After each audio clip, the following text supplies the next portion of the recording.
Hi everyone, welcome to study world classes.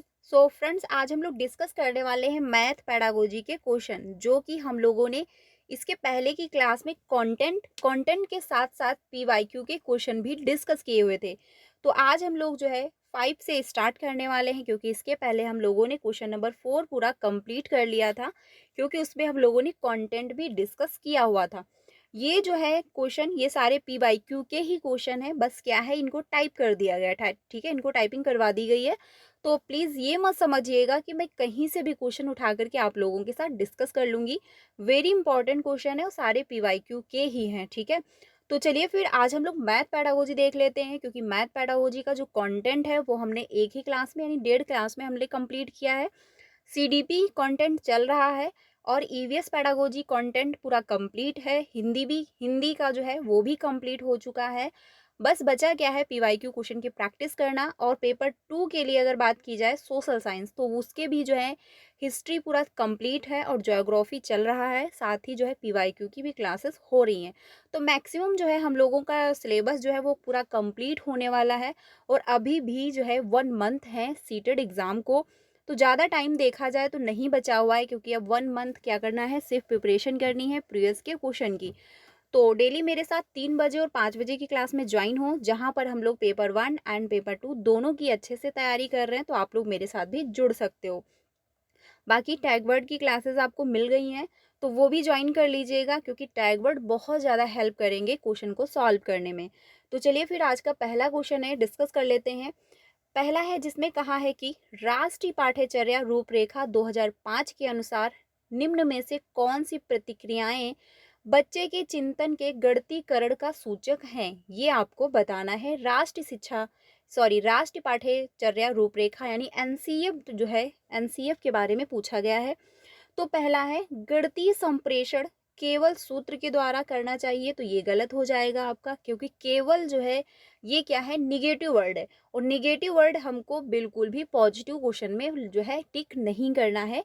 ये हम लोगों ने आज की क्लास में डिस्कस किया हुआ था, हिंदी पेडागोजी के जो है निगेटिव वर्ड और आपका टैग वर्ड और साथ ही जो है पॉजिटिव टैग वर्ड, ये हम लोगों ने डिस्कस किए हुए थे। नेक्स्ट है कि प्रश्न को हल करने के लिए मानक क्रिया विधि का उपयोग और उत्तरों की जांच उत्तर की कुंजी से करना। ये भी आपका राइट नहीं होगा, क्योंकि जो उत्तर कुंजी दी गई है आप उससे बिल्कुल जो है देख रहे हो, कॉपी कर रहे हो, तो इसमें आप कोई अपना दिमाग नहीं लगाओगे कि हाँ इसका आंसर ये राइट है कि नहीं है, चेक करना चाहिए नहीं करना चाहिए। आप सीधे जो है आंसर जो दिए हुए हैं वहां से आप देख लोगे। अगला है आसपास की भिन्न भिन्न वस्तुओं के भार का अनुमान लगाना और जो है उत्तरों पर सहपाठियों तथा शिक्षकों के साथ विचार विमर्श करना। बिल्कुल राइट है आंसर आपका, यहाँ पर थर्ड ऑप्शन करेक्ट हो जाएगा, क्योंकि आसपास की भिन्न भिन्न वस्तुओं के भार का आप अनुमान लगा रहे हो, आप गेस कर रहे हो, तो इसमें क्या है, आप तर्क वितर्क करोगे। ठीक है, आपका जो है कॉग्निटिव डेवलपमेंट बेहतर होगा। साथ ही जो है आप सहपाठियों से बात जो है उनका जो है विचार विमर्श भी कर रहे हो, साथ में शिक्षक भी इन्वॉल्व है और फ्रेंड सर्कल भी जो है वो भी इन्वॉल्व है। तो यहाँ पर ग्रुप लर्निंग के साथ साथ बच्चा तर्क वितर्क भी कर पा रहा है, यानी उसका जो कन्वर्जन थिंकिंग है, ना कि यहाँ पर डाइवर्जन थिंकिंग डेवलप हो रही है। ठीक है, कन्वर्जन थिंकिंग का मतलब होता है संकुचित, बट डाइवर्जन थिंकिंग यहाँ पर डेवलप हो रही है। तो यहाँ पर जो है क्रिटिकल थिंकिंग बच्चे में आ रही है। आंसर यहाँ पर जो होगा राइट, वो थर्ड ऑप्शन आपका करेक्ट हो जाएगा। नेक्स्ट पे चलते हैं, अगला है क्वेश्चन नंबर 6, जिसमें बात हुई है राष्ट्रीय पाठ्यचर्या रूपरेखा 2005 यानी एनसीएफ के बारे में पूछा गया है, यानी नेशनल करिकुलम फ्रेमवर्क 2005। गणित शिक्षा का आकार चौड़े और जो है गोलीय होने के स्थान पर ज़्यादा ऊंचा और जो है तकुआकार हो गया है, इसका अर्थ है, ये आपको बताना था कि इसका क्या अर्थ होगा। पहला है प्राथमिक विद्यालयों और उच्च विद्यालयों के शिक्षकों में पारस्परिक संवाद नहीं है। तो ये कहना गलत हो जाएगा कि पारस्परिक संवाद नहीं है, क्योंकि प्राथमिक विद्यालयों में तो ज़्यादा होता है कि बच्चे जो हैं छोटे होते हैं, हर चीज़ टीचर से पूछ रहे होते हैं और टीचर भी जो है बच्चे को हर तरीके से जो है इन्वॉल्व कर रहा होता है, हर तरीके से डिस्कस कर रहा होता है। तो ये नहीं होगा। अगला है गणित पाठ्यक्रम में विषयों का परिचयन, ठीक है, कठिनाई के श्रेणी स्तरों के अनुसार दिया गया है। ये भी आपका नहीं होगा, क्योंकि बहुत इजी तौर पर जो है, इजी जो है स्टेप में दिया गया है। अगला है, गत वर्षों में बहुत से नए विषयों के समावेशन से गणित पाठ्यक्रम के परिणाम में वृद्धि हुई है। तो ये भी नहीं होगा कि वृद्धि हुई है, बल्कि एनसीएफ ने जो है सिलेबस को कम किया है। एनसीएफ जो है इस पर ज़्यादा फोकस करता है कि बच्चा सिर्फ जो है बोझ के नीचे दबे नहीं, ये नहीं कि बहुत सारी किताबें उसके ऊपर लाद दी गई हैं, कॉपी है उस पर इतना प्रेशर है, ऐसा नहीं करना है। यानी कि लर्निंग जो होगी विदाउट बर्डन, यानी बिना बोझ के लर्निंग को करवाना है। तो यहाँ पर जो राइट आंसर होने वाला है वो आपका डी ऑप्शन होगा कि पाठ्यचर्या के गतिमान होने के कारण कुछ आधारभूत विषयों की जो है काट छाट की गई है, जिससे कि नए विषयों का समावेशन किया जा सके और उच्च जो है गणित के अध्ययन के लिए महत्वपूर्ण है। यानी जो जो टॉपिक ऐसे थे जिनको बहुत ज़्यादा इम्पोर्टेंट नहीं दिया जा रहा था बच्चे की आज की रियल लाइफ से, तो जो है उसको हटा दिया गया है, जो आज की डेट में इम्पोर्टेंट है। क्योंकि जो पढ़ाई जो है मान के चलिए 10 साल पहले थी, वो आज की डेट में परिवर्तन हो चुका है। आज की डेट में जो है ज़्यादातर कंप्यूटर साइंस ये ज़्यादा जो है चल रही हैं सब्जेक्टें, इंग्लिश पे ज़्यादा फोकस किया जा रहा है, यानी आधुनिक सब्जेक्टें जो आज की डेट में इम्पोर्टेंट है। अब ये तो नहीं कि जो है कुछ जो पुरानी जो सब्जेक्टें थी आप उनको अगर आज पढ़ रहे हो तो उससे कोई जॉब नहीं मिलने वाली। जो तकनीकी शिक्षा चल रही है उसी के अकॉर्डिंग आपको पढ़ना पड़ेगा। तो यहाँ पर राइट आंसर जो है वो डी ऑप्शन आपका करेक्ट हो जाएगा। नेक्स्ट पे चलते हैं, अगला है क्वेश्चन नंबर 7। ये थोड़ा सा लॉन्ग क्वेश्चन है। इसमें कहा है कि गणित के अध्ययन में सामान्यतः अवध जो है यानी अवधारणाएं मानचित्रों का उपयोग किया जाता है। अवधारणा मानचित्रों के बारे में दिए गए कथनों में से कौन सा सही है, ये आपको यहाँ पर बताना था। तो पहला है, यह एक जटिल जाल तंत्र है जो कि एक अवधारणा की सभी उप जो है अवधारणाओं के बीच के संबंध को चित्रित करता है। या फिर एक जो है अवधारणा की सभी उप अवधारणाओं के लिए यह एक रेखीय व्यवस्था है। या फिर इनका उपयोग जो है नैदानिक उपकरणों के रूप में छात्रों को अधिगम में आने वाली कठिनाइयों को पहचानने के लिए किया जाता है। या फिर यह गणित की प्रकृति के बारे में नई जानकारियां अंतर्दृष्टि प्राप्त करने में अध्यापक की सहायता करता है। तो सही विकल्प जो है यहाँ पर चूज करना था। तो राइट आंसर कौन सा हो जाएगा? तो ए सही है, सी सही है और डी सही है। यानी राइट आंसर जो होने वाला है वो यहाँ पर डी ऑप्शन करेक्ट हो जाएगा। क्वेश्चन नंबर जो यहाँ पर था 7, ठीक है। अगले क्वेश्चन पे चलते हैं। अगला है क्वेश्चन नंबर 8। इसमें पूछा है कि हम लोग हिंदी की साइड में डिस्कस करेंगे। यहाँ पर पूछा गया है कि निम्न में से कौन सा युग्म का सही मिलान प्रदर्शित करता है। यानी यहाँ पर आपको बताना है कि कौन सा राइट जो है मैच हुआ है। तो पहला है रचनात्मक आकलन। तो रचनात्मक आकलन का मतलब क्या होता है कि आप कुछ बना रहे हो, कुछ आप क्रिएट कर रहे हो, ठीक है, किसी एक्टिविटी में आप इन्वॉल्व हो। तो इसमें जो कौन सा होगा रचनात्मक आकलन का है मतलब होगा कि ज्ञात करता है कि एक समयावधि में बच्चे की भिन्न विषयों व्यक्तित्व के अन्य आयामों में क्या समझ बनी है, क्या बदलाव आया है और क्या प्रगति हुई है, इसके जो है माध्यम से होगा। तो यहाँ पर जो फर्स्ट का है वो 4 ऑप्शन आपका करेक्ट हो जाएगा। नेक्स्ट है कि शिक्षक केंद्रित कक्षा। अब शिक्षक केंद्रित कक्षा जो है वो हो जाएगा आपका, देखिए अब ऐसे क्वेश्चन करने के लिए आपको क्या करना है, कौन सी ट्रिक फॉलो करनी है। आपने पहला मैच किया, पहले का जो है 4 है। अब पहले का 4 आप देखिए किसमें है, आंसर फर्स्ट में ही है, तो फर्स्ट आंसर आपका करेक्ट हो जाएगा। ऐसे क्वेश्चन इसलिए सीटेट में डाले जाते हैं कि ये जो है क्वेश्चन ज़्यादा टाइम लेते हैं। अब इसमें क्या है, आप सारे क्वेश्चन को अच्छे से पढ़ोगे ऑप्शन को, फिर आप यहाँ पे मैच करोगे कि हाँ ए का बी कौन सा है, बी का फर्स्ट है कि सेकंड है, ऐसे में टाइम लगेगा। जो है सीटेट में अगर टाइम मैनेज करना आपको नहीं आया है या फिर आपने टाइम अच्छे से मैनेज नहीं किया तो आपके क्वेश्चन छूटेंगे। बहुत सारे ऐसे हैं अभ्यर्थी जो जब मैं पेपर दे रही थी तो मेरे साथ भी बहुत सारे ऐसे कैंडिडेट थे जिनके पेपर छूट गए थे, जो है टाइम पूरा हो गया था। लेकिन ऐसा आपको नहीं करना है, ऐसे क्वेश्चन को आप सॉल्व करें बस यही ट्रिक से कि पहला मैच करें और पहले से अगर आंसर निकल रहा है तो निकालिए, नहीं निकल पाता है तो शिक्षक केंद्रित कक्षा यानी सेकंड आप मैच करें, सेकंड से 100% आंसर निकल आएगा। और ऐसे क्वेश्चन जो होते हैं आपको आते हुए भी गलत हो सकते हैं। वो कैसे? अब आपने सारे मैच किए, फिर आपने यहाँ पर चेक किया, अब वहाँ पे क्या होता है, कन्फ्यूज़न हो जाती है क्योंकि एग्ज़ाम हॉल का इतना प्रेशर रहता है। लेकिन ये ट्रिक फ़ॉलो करोगे तो यहाँ से ना तो आपके क्वेश्चन गलत होंगे, इनफैक्ट कम टाइम में भी आप क्वेश्चन का आंसर निकाल लोगे। ठीक है? तो यहाँ पर जो राइट आंसर है वो ए ऑप्शन है, बट हमको सारे मैच करके देख लेने हैं। बी है कि शिक्षक केंद्रित कक्षा। अब शिक्षक केंद्रित कक्षा में क्या होगा, शिक्षक इन्वॉल्व होगा। तो यहाँ पर राइट आंसर होगा आपका फर्स्ट कि बच्चे तथ्यों को स्मरण करते हैं और वे लिखित परीक्षा के द्वारा आके जाते हैं। अब बच्चा जब कुछ टॉपिक याद करेगा, फिर जब वो लिखेगा, तो किसके द्वारा वो चेक किया जाएगा? टीचर के द्वारा ही। तो यहाँ पर बी का फर्स्ट हो जाएगा। सी है छात्र केंद्रित कक्षा। अब छात्र केंद्रित कक्षा में जो है बच्चे निजी, एकाकी और समूह दोनों तरह से जो है काम करते हैं, और जो है इन क्रियाकलापों को करते हुए वे आके जाते हैं, यानी एक्टिविटी करते हैं बच्चे, फिर उसी के माध्यम से जो है उनका आकलन किया जा रहा होता है। डी का बचा थर्ड, ये इसमें सही हो जाएगा, यानी समूह आकलन, यानी ग्रुप में जो असेसमेंट हो रहा होता है। तो सामाजिक कौशलों और सहयोगी अधिगम प्रक्रियाओं को आंकने में सहायक होता है, यानी ग्रुप में लर्निंग हो रही होती है, बच्चा जो है यहाँ पे ग्रुप में सीख रहा होता है। तो डी का जो है थर्ड ऑप्शन होगा। यहाँ पर राइट आंसर जो होगा वो ए ऑप्शन बिल्कुल करेक्ट हो जाएगा। ठीक है, नेक्स्ट पे चलते हैं। अगला क्वेश्चन है 9, जिसमें कहा है कि निम्नलिखित में से कौन सी प्राथमिक कक्षा के छात्रों के आकलन की उपयुक्त विधि नहीं है। ध्यान से देखिएगा, निगेटिव क्वेश्चन पूछा गया है। निगेटिव क्वेश्चन हमेशा बहुत ज़्यादा ध्यान से करना है, क्योंकि जो है अब सीटेट में निगेटिव क्वेश्चन बहुत पूछे जाते हैं।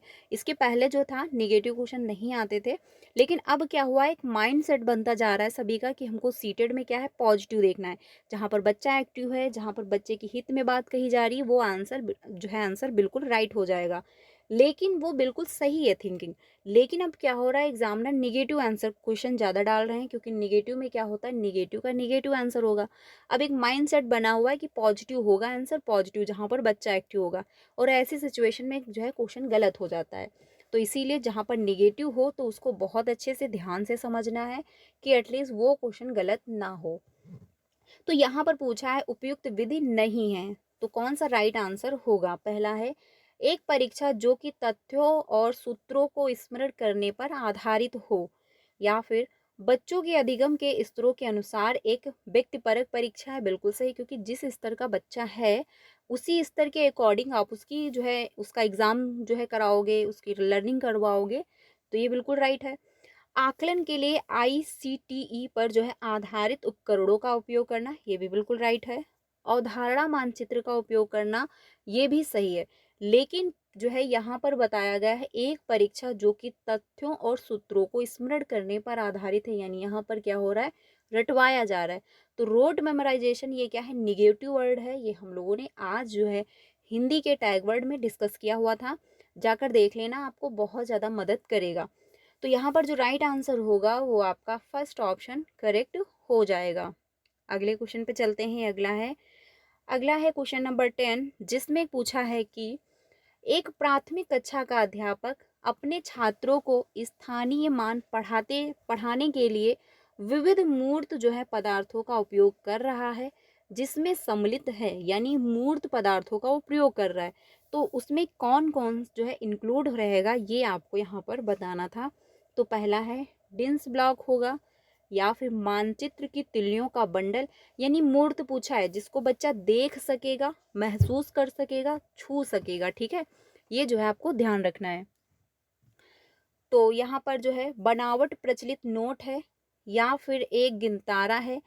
निम्नलिखित में से जो है कौन सा मूर्त सामग्रियों का उपयुक्त वर्गीकरण निरूपित करता है? तो यहाँ पर जो राइट आंसर होगा वो आपका ए सही है, क्योंकि डिंस ब्लॉक ये बिल्कुल है, क्योंकि ये मूर्त पदार्थ है। माचिस की तिल्लियों का बंडल ये भी मूर्त पदार्थ में आ जाएगा। ठीक है, तो यहाँ पर राइट आंसर जो होगा वो बी ऑप्शन होगा, क्योंकि ए और बी क्या है, समानुपातिक सामग्री है। तो यहाँ पर जो राइट आंसर होगा वो आपका बी ऑप्शन जो है बिल्कुल करेक्ट हो जाएगा क्वेश्चन नंबर 10 का। अगले क्वेश्चन पे चलते हैं। अगला है क्वेश्चन नंबर 11, जिसमें पूछा है कि बच्चों का जो है गणितीय अवधारणाओं का पूर्व ज्ञान आकलन के लिए महत्वपूर्ण है क्योंकि। तो पहला ऑप्शन है, यह जो है गणितीय तथ्यों को स्मरण करने में सहायता करता है, या फिर गणित जो है अन्य विषयों के साथ जो है एकीकृत है। बिल्कुल सही है, क्योंकि गणित जो है, गणित के माध्यम से जो है हर विषय थोड़ी बहुत हम लोग समझ पा रहे होते हैं। यह योगात्मक आकलन में सहायक होता है। गणितीय जो है अवधारणाओं की प्रकृति जो है श्रेणीबद्ध है। तो यहाँ पर पूछा है पूर्व ज्ञान आकलन के लिए महत्वपूर्ण है क्योंकि। क्योंकि ये क्या है, हर स्टेप बाय स्टेप होती है। अब मैथ को सॉल्व करने के लिए आप ये नहीं करोगे कि एक स्टेप आपने छोड़ दिया और सेकंड स्टेप पे आप पहुंच गए। ऐसा आप करोगे तो क्या है, क्वेश्चन का आंसर कभी भी नहीं निकलेगा और आंसर गलत होगा। तो मैथ को सॉल्व करने में क्या होता है, हमको हर स्टेप बाय स्टेप फॉलो करने पड़ रहे होते हैं। तो श्रेणी बंद होता है, बिल्कुल सही है। तो आंसर यहाँ पर जो होगा वो डी ऑप्शन होगा। ये भी ध्यान रखना, मैथ जो होती है वो क्या है, अमूर्त प्रकृति की होती है, मूर्त नहीं होती है, ठीक है। क्योंकि उसमें कल्पनाएं आपको करनी पड़ती हैं, मानना पड़ता है कि हाँ ये एक्स है, ये वाई है, ऐसे करके आपको सॉल्व करना होता है, ठीक है। तो यहाँ पर डी ऑप्शन राइट हो जाएगा। अगले क्वेश्चन पे चलते हैं। अगला है 12। 6 और 7 का योग जो है 13 है। यह एक डैश डैश का उदाहरण है। यहाँ पर आपको ये बताना है कि 6 और 7 जो है इसको आप ऐड करोगे तो आपको 13 मिल रहे हैं। तो यह किसका उदाहरण है? पहला है परिभाषा का, तो यहाँ पर कोई डिफिनेशन की बात नहीं हो रही, तो ये आपका आंसर गलत होगा। साध्य है, ये भी आपका नहीं होगा। मुक्त है या फिर जो है संयोजक है, तो यहाँ पर जो राइट आंसर है ये साध्य ही होगा, यानी ये फिक्स है। अब इसको आप चाहे 6 बच्चों से सॉल्व करा लो, चाहे आप एक बच्चे से सॉल्व कराओ, चाहे आप 10 बच्चों से कराओ, आंसर इसका फिक्स निकलेगा, क्योंकि इसका आंसर बिल्कुल भी फिक्स है, ठीक है। तो इसीलिए जो है यहाँ पर राइट आंसर होगा बी ऑप्शन।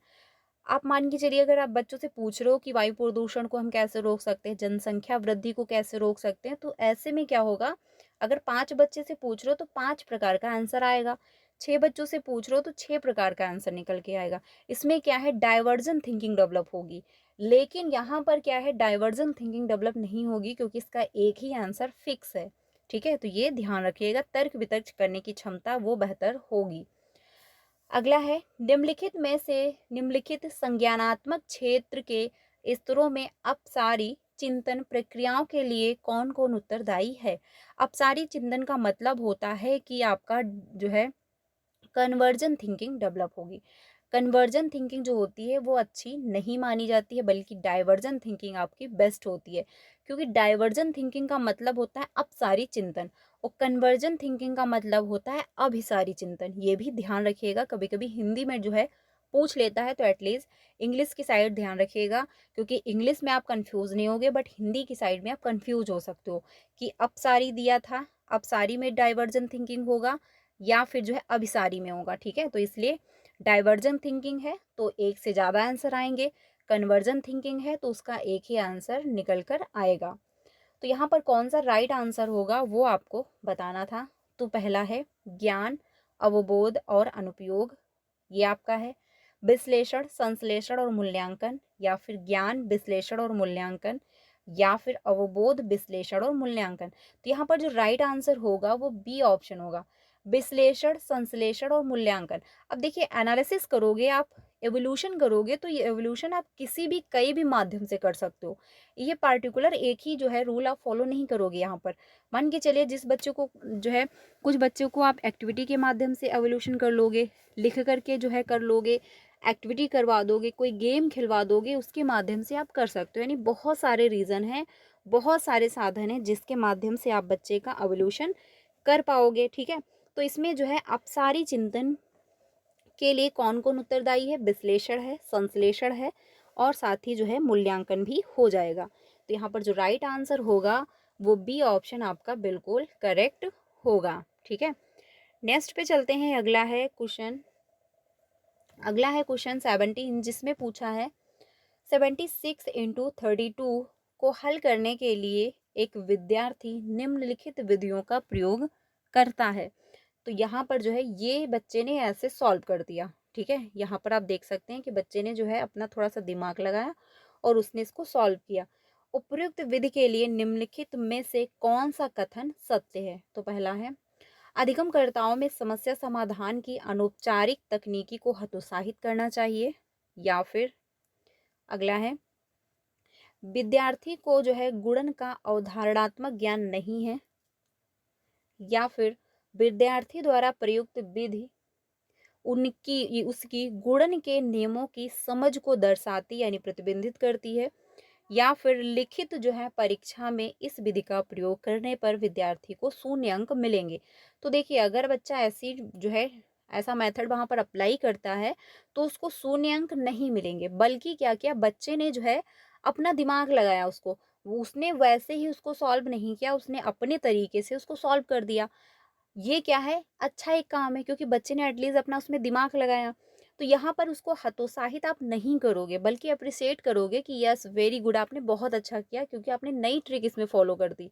यानी कि बच्चे के पास दिमाग था, उसने अपना दिमाग का वहाँ पर प्रयोग किया। तो ये आप हतोत्साहित नहीं कर सकते, बल्कि आप उसको अप्रिशिएट करोगे। अगला है बी, विद्यार्थी को गुणन का अवधारणात्मक ज्ञान नहीं था। तो ये आप नहीं कह सकते, क्योंकि अगर बच्चे को नॉलेज ना होता तो वो स्टेप बाय स्टेप फॉलो नहीं करता और वो नई ट्रिक को वहाँ पर अप्लाई नहीं कर पाता। तो यहाँ पर जो राइट आंसर है वो थर्ड ऑप्शन होगा कि विद्यार्थी द्वारा प्रयुक्त विधि उसकी गुणन के नियमों की समझ को दर्शाती है, प्रतिबिंबित करती है। यहाँ पर जो राइट आंसर होगा वो सी ऑप्शन बिल्कुल करेक्ट हो जाएगा, क्योंकि एटलीस्ट बच्चे ने अपना प्रेजेंट ऑफ माइंड लगाया, उसने जो है इसको इजी वे में सॉल्व कर दिया। आंसर यहाँ पे सी ऑप्शन करेक्ट हो जाएगा। अगले क्वेश्चन पे चलते हैं। नेक्स्ट है कि जियो बोर्ड पर आधारित क्रियाकलापों से परिचय देने के लिए अति उपयुक्त कारण हो सकता है। तो यहाँ पर कौन सा राइट आंसर होगा? पहला है अधिगमकर्ताओं को रेखाओं और कोणों को पढ़ाना, या फिर अधिगमकर्ताओं को भिन्न प्रकार के त्रिभुजों को पढ़ाना, या फिर अधिगमकर्ताओं को आयतन पढ़ाना, या फिर विभिन्न ज्यामितीय अवधारणाओं की जांच अन्वेषण के लिए मूर्त प्रदर्शन देना। यहाँ पर जो राइट आंसर होगा वो डी ऑप्शन होगा। ठीक है, क्योंकि यहाँ पर जियो बोर्ड पर आधारित क्रियाकलापों से परिचय देने के लिए उपयुक्त कारण हो सकता है। तो विभिन्न ज्यामितीय अवधारणाओं की जांच अन्वेषण के लिए मूर्त प्रदर्शन आप दे सकते हो। तो वहां पर जो है जो व्यक्ति है उसको जो है जियो बोर्ड के बारे में नॉलेज हो सकता है। तो यहाँ पर राइट आंसर जो होगा वो डी ऑप्शन हो जाएगा। ये सारे क्वेश्चन पीवाईक्यू के ही हैं और ये पूछे गए हैं, तो प्लीज इनको आप अच्छे से समझ लीजिएगा। अगला है नेक्स्ट क्वेश्चन, स्थानीय मान की संकल्पना के शिक्षण के लिए अध्यापक कक्षा में भिन्न भिन्न प्रकार की सामग्री लाता है, जैसे गिनतारा, डिंस ब्लॉक, ठीक है, 1, 10, 1000 की नकली मुद्रा नोट लाता है। उपयुक्त स्थिति में अध्यापक डिंस सिद्धांत के कौन से नियम का जो है आश्रय ले रहा है? यानी कि टीचर जो है वो ये सारी एक्टिविटियां क्लास में करवा रहा है, तो वो कौन से जो है नियम का आश्रय यानी कौन से नियम को वो अपनी क्लास में फॉलो कर रहा है, ये आपको बताना है। तो पहला है गतिक नियम। तो यहाँ पर जो है गतिक नियम नहीं होगा, ठीक है, यहाँ पर कोई एक्टिविटी नहीं करवाई जा रही है। गणितीय परिवर्तनशीलता नियम, ये भी नहीं होगा। बोधात्मक परिवर्तनशीलता नियम या फिर रचनात्मक नियम, तो यहाँ पर कुछ बच्चा बना नहीं रहा है। यहाँ पर राइट आंसर सी हो जाएगा कि बोधात्मक जो है परिवर्तनशीलता नियम आपका बिल्कुल करेक्ट होगा। देखिए, मैथ पेडागोजी आपको थोड़ा सा अच्छे से समझना पड़ेगा। रीज़न ये है कि सीडीपी तो अच्छे से हो जाती है, क्योंकि सीडीपी में थोड़ा सा प्रेजेंट ऑफ माइंड लगाओगे और वो बिल्कुल वहाँ पर करेक्ट होता है, क्योंकि एक माइंड सेट है कि यस बच्चा एक्टिव होगा और बच्चे के हित के लिए कहा जा रहा है, जहाँ पर वो आंसर बिल्कुल सही है। लेकिन मैथ पेडागोजी में ऐसा नहीं होता है। मैथ पेडागोजी का जो आंसर राइट है वो फिर है। अब आप उसमें प्रेजेंट ऑफ माइंड नहीं लगा सकते। अब इसमें आप प्रेजेंट ऑफ माइंड नहीं लगा पाओगे कि इसमें कौन सा आंसर सही होगा, किस जो कौन सी बात बच्चे के हित में कही जा रही है। तो इसीलिए मैथ पेडागोजी हो गया और आपका ईवीएस हो गया। ईवीएस में भी आपको थोड़ा सा समझना पड़ेगा चीज़ें। हिंदी पेडागोजी में भी आप थोड़ा सा दिमाग लगा करके काम चला सकते हो और वहाँ पर आंसर राइट हो जाएंगे। लेकिन मैथ और ईवीएस इसमें आपको थोड़ा सा चीज़ें समझनी पड़ेंगी। इसीलिए मैथ पेडागोजी, ठीक है, आप अच्छे से समझिए, क्योंकि 15 नंबर का जो है कंटेंट होता है और 15 नंबर का पेडागोजी पूछा जाता है। तो कंटेंट तो आप अच्छे से कर लोगे, क्योंकि बहुत इजी क्वेश्चन पूछे जाते हैं, ज़्यादा टफ नहीं पूछे जाते हैं। लेकिन पेडागोजी आपको अच्छे से समझनी पड़ेगी। तो इस पर मैंने क्लास बनाई हुई है। 1 से 1.5 क्लास में, यानी 2 ही क्लासेस मैंने अभी तक अपलोड किया हुआ है, 2 से 3, वो जाकर के ज्वाइन कर लेना। सारा कंटेंट आपको बहुत अच्छे से वन लाइनर में समझाया हुआ है, आपको समझ में आएगा।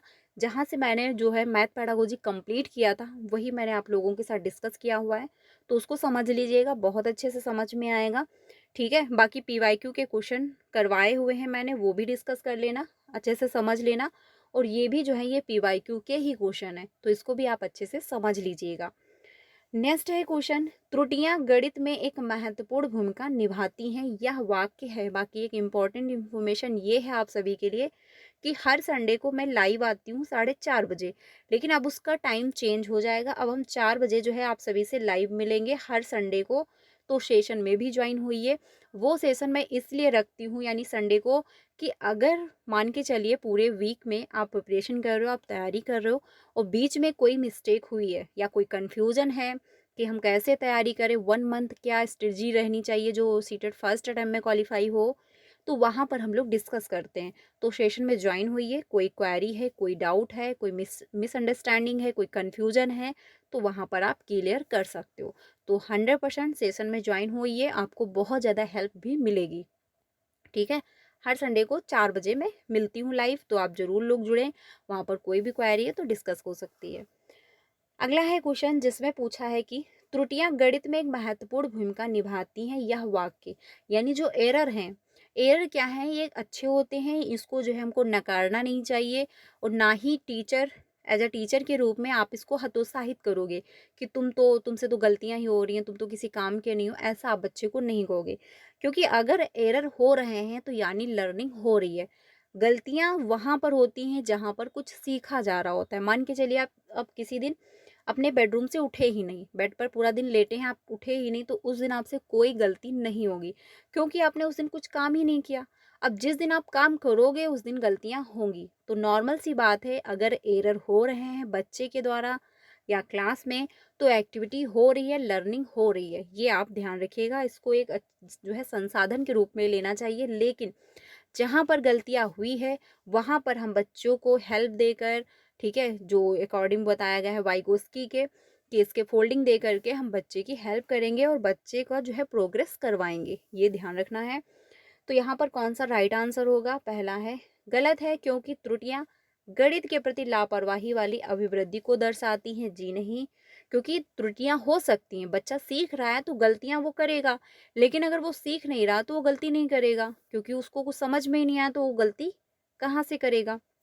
नेक्स्ट है, सही है, क्योंकि शिक्षक को यह समझने में मदद मिलती है कि बच्चे ने गणितीय अवधारणाओं का निर्माण कैसे किया है। बिल्कुल राइट आंसर है कि मान के चलिए जहाँ पर भी बच्चे के द्वारा गलती हुई है, अब वहाँ पर टीचर देखेगा, समझेगा, तो उसको समझ में आएगा कि हाँ, बच्चे को कहाँ पर मिस जो है कन्फ्यूज़न हो गई, कहाँ पर बच्चे ने गलत कर दिया, इसको जो है कहाँ कैसे सुधारा जा सकता है।